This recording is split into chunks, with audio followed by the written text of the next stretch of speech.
trabaho, dami pa rin gamit. So ito, pumili rin ako. Ito guys, ano to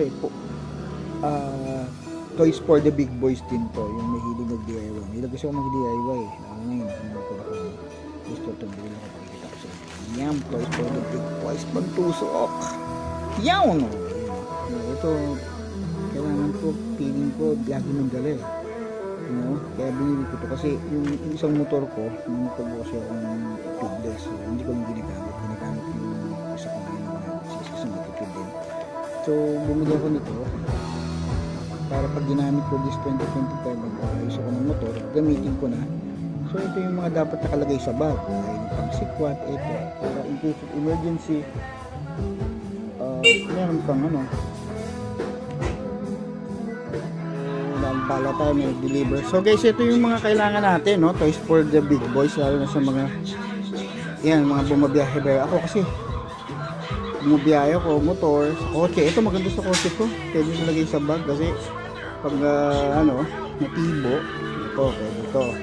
Lari, bumigay na yung tube mo, yung tubeless mo, tapos wala, bumigay na rin expired na yung So pwede mo siyang tirahin na ikaw lang. Nakikita ko siya. So binili ko siya.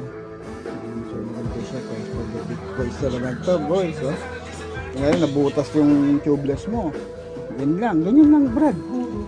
So ayan, may tatlo pa siyang free na yung pinapasak. So ayan, ito yung pambutas, ito yung pagpasak. Ayan. So salamat talaga sa China. Kung wala China yari na tayo. Ayan, made in China.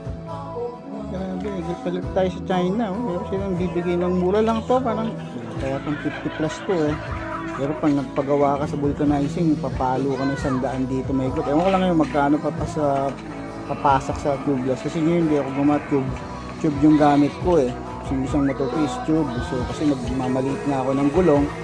Dahil mas mura yung maliit na gulong. So ayun, meron akong budget ko yung 1,000, dalawang gulong na. Kasi pag bumili ka ng tubeless tapos makapal, mahal. So ayan.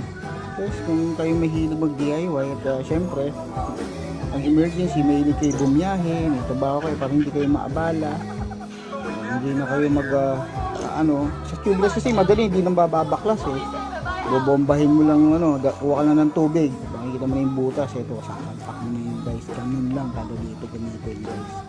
Kaya pwede din kung ako sa inyo, extra money kayo, yan, gawin nyo to kasi makakatulong to sa mga biyeheros, mga lagarista. Yan, tulad ko, lalagari. So ngayon, motor muna kasi tipid, mahal ng gasolina. Yan. Yan, ano ba tawag dito? Tubeless tire repair kit. Ganun din may repair kit din ako na pinagbibili, yung mga pandikit. So ganun din ang tawag nila. Kaya lang this one is pagtusok-tusok. So ganun guys yan, tip yan para hindi tayo nakakasusan sa kalye at hindi tayo nabubulaga, hindi tayo natataranta. Dapat ka paano ngayon kasi yung paano to digital age kompleto na lahat available na. China nagpo-produce ng mga murang gamit. So all you have to do is buy it kasi pag nawala minsan bis maubos din. So bili lang guys, magagamit to kahit negosyo, pwede mo pang negosyo to, may tulungan ka sa kalye nagkapera ka pa, pinilin mo ng diba? Pang racket din to, extra income. Okay guys, alright, happy new year guys, thank you.